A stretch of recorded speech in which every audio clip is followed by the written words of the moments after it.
some of the bullshit that I keep seeing on social media and with all these other entrepreneurs telling you to go all in on your passion and quit your fucking job if you don't like it and this and that. We're hearing that more and more. We're hearing people who are making literally millions and millions of dollars a year telling people just to fucking quit, just quit and do what you love. And we're hearing that shit over and over and over again. But I'm going to tell you that's a terrible fucking idea. All right? And for a number of reasons. One, to get the opportunity to do what you love, you are going to have to do what you hate or what you don't like for a long fucking time. That's reality. Getting the opportunity to do what you love is a privilege of the dues that you pay doing shit that you don't like. That's the real world.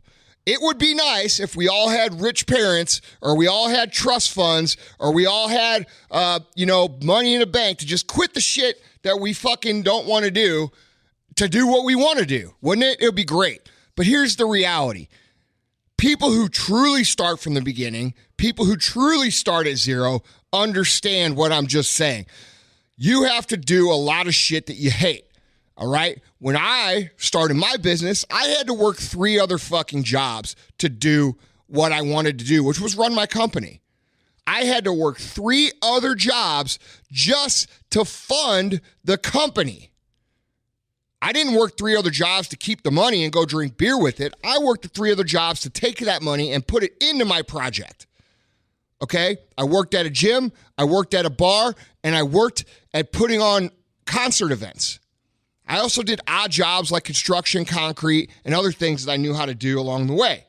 But I had 3 basic jobs. Okay? I didn't like any of those jobs. I hated being at the bar until fucking 4 o'clock in the morning and having to get up at fucking 8 and go back to work. I didn't like sitting at the gym fucking, wasting my time. Dude, I had to do things to bring in money so that I could afford to have the opportunity to do what I love to do. All right? And sometimes doing what you love to do isn't fun either, by the way. Okay? A lot of these motherfuckers make it sound like, oh, dude, you got to have the passion for this. Dude, some days you just aren't going to have the fucking passion. Some days you're going to come into what it is that you think you love and you're going to want to kill every motherfucker that you see. That's reality. That's the truth. That doesn't mean that you still don't love it. That doesn't mean that you still aren't going to do it. That doesn't mean that it's not for you, which is what people who lose over and over and over do, right? They have one bad day, one bad week, one bad month, and they say, oh, dude, this shit isn't for me. No, nothing's for you because you're too big of a pussy to stick it out. You're not going to love what you even think you love every day. That's just the way life works. So let's quit with this nonsense of quit your fucking job and go all in on your fucking this. It's bullshit. It's bullshit. You're going to have to do a lot of what you hate for a long fucking time to get the opportunity to do what you love. That's the truth. That's the reality. And that's coming from someone that started at fucking zero, not someone who got in the game halfway through. All right? Now, what you have to realize about, which this is going into my second point, what you have to realize about the beginning of entrepreneurship or the beginning of success or the entry level is that the competition is the hardest at the beginning, okay? You have to understand that success in anything, at the beginning, there's way more people doing it. So what I want you to do is I want you to picture a pyramid, all right? And at the bottom of the pyramid, the base of the pyramid, you have 100 people doing what it is you want to do, all right? Now, 2 years later, 20 of those people are going to quit because of what I just said a minute ago. They're going to decide, hey, this isn't what I love anymore, so this isn't for me. So they're just going to fucking quit. So now you're on the second level and you have 80 people, all right? Now, 2 more years down the road, you're going to have 30 more people quit for the same reason I said. It's going to get hard. Things aren't paying off the right way. They're not making enough money. They're having to work too much. Their girlfriend, their wife, their husband, their boyfriend doesn't like what they do. They spend too much time in the office. Blah, blah, blah, blah, blah, blah, blah, blah. Whatever the fucking reason is, they're going to quit. All right, so those 30 people quit. Now you're on level 3 and there's only 50 people left. Half of what started. Half. All right, and you're 3 years into this shit. Okay, now 2 more years go by and out of that 50, 20 more people quit. Now you're on level 4 and there's 30 people. Okay, and so on and so on and so on. So the longer you stay in the game, the less people you're competing with. Now, are there always the same 100 on the bottom every year? Absolutely. But what level you're at, the level 3 or the level 4, or maybe you're at the level 5 where there's only 10 people in. That level is a different level that you'll never have to compete with these bottom level people because they don't have the fucking skills that you've gained by putting in your time. All right? So not only does the competition get less and there's less people, you're actually improving your skills, you're getting better, you're getting more skilled, and you're moving up the pyramid so that not only are there less people, but you're more skilled, which means that the perceived competition is much less, all right? Because there is actually less people and you're more skilled, so there's less competition and it's easier. So what a lot of you guys don't realize, and the reason I'm pointing this out, is that in the beginning of anything that you're trying to do, whether you're trying to be an athlete, whether you're trying to be an entrepreneur, whether you're trying to be an entrepreneur, whether you're trying to be a singer, a rapper, a fucking painter, a sculptor, it doesn't matter. Whatever the fuck it is you're trying to do, the beginning is always going to be the hardest. You don't know what you're doing, and there's a million motherfuckers doing the same shit because it doesn't take much to do. So you have to understand that when you first start, it's going to be the hardest struggle. You're going to have to put in the most time. You're going to have to put in the most effort. You're going to have to deal with the most frustration and the most discomfort, okay? But the people who stick it out are going to be the people who are left over when all the smoke fucking clears. Success is more about endurance than it is about special skill set, all right? A lot of you guys look at people who are up the ladder from where you are and you think they have special skills. It's not that they have special skills. It's that they have skills that they developed by having internal grit and endurance and persistence and perseverance and the ability to eat fucking shit longer than anyone. And along the way, guess what? They learn some fucking skills. But guess what? If you do the same, you'll learn the same. They're not more talented. They're not better. They're not fucking, stronger or whatever than you. They're not smarter. They've just been doing it longer. And what you have to understand is when you work your way up the pyramid, it's going to get fucking easier. The beginning is always the hardest, right? But you have to remember what I said the first point was, you're going to have to do a lot of shit that you hate to get the opportunity to do what you love, all right? And here's the other reason that people quit. This is totally beside the point of people getting to a certain point and saying, oh, this isn't for me. It's not paying off. As you move up the pyramid, certain people are going to start winning. Certain people are going to start making money. Certain people are going to start fucking, driving nicer cars, living in nicer houses.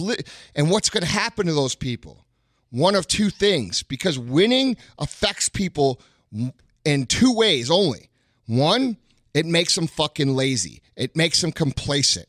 It makes them not want to get up in the morning and work hard. It makes them not want to do the personal development that they did to get there. It makes them not want to pay attention to the details. It makes them let things that used to matter a lot start to matter a little. And they get dull. They lose their sharpness. They lose their edge. They lose their competitive spirit. And what happens to those people? They fall off too. Not because they decided that this shit wasn't for them, but because they had a little success and winning shut them down.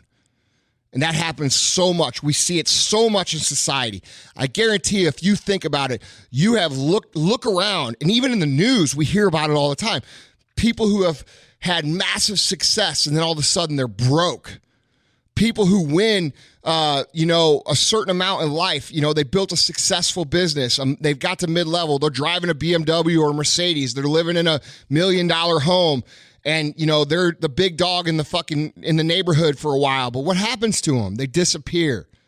They just kind of go away. And why do they go away? Because they took their eye off the fucking ball. Because them winning a little makes them lazy. All right. But then you have the second group.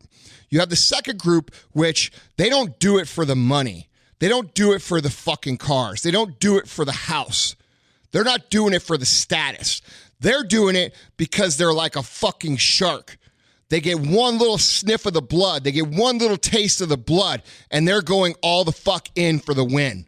These motherfuckers aren't playing for the dollar bills. They're not playing for the fancy cars. They're not playing for the big titty bitches. They're not playing for the glory. They're playing for the fucking blood. And people who play for the fucking blood, who play for the fucking win, who go all in on every single detail, even more when they start to win. These people are the people who fucking win.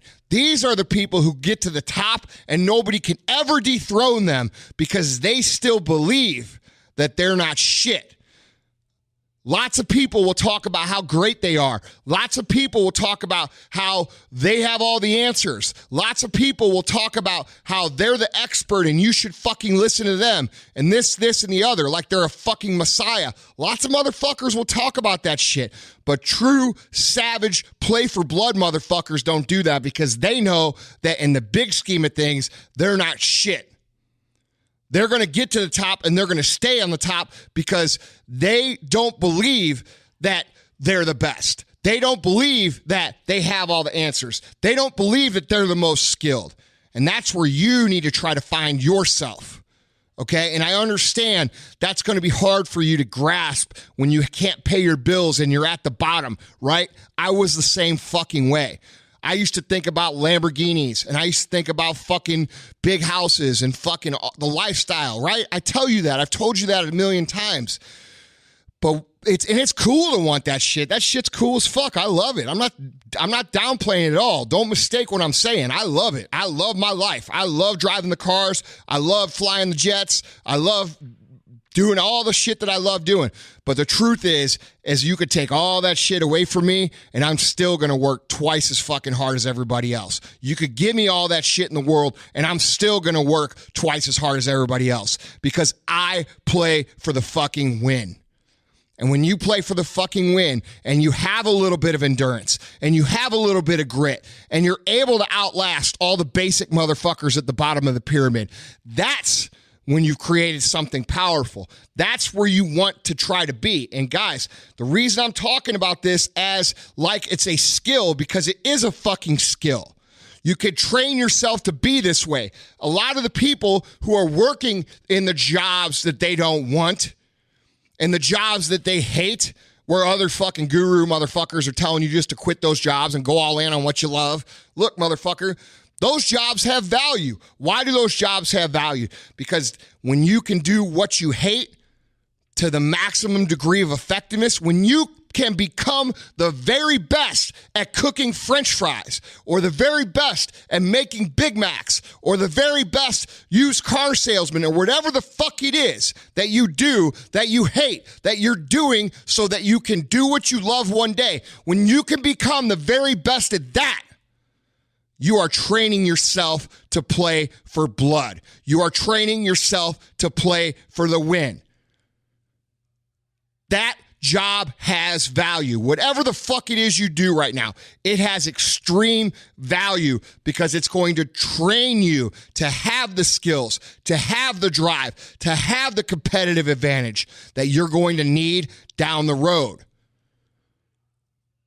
Go back and listen to this podcast over and over and over and grasp how this works, because what I'm telling you here is the truth. The competition at the beginning is going to be hard. You're not skilled. There's lots of people to compete. There's lots of people who are ignorant that are talking shit that want you to feel like you're inferior. It's a hard place to be. And on top of putting yourself in that hard place, you have to do a lot of shit that you don't like to even be in that position. And that sucks too.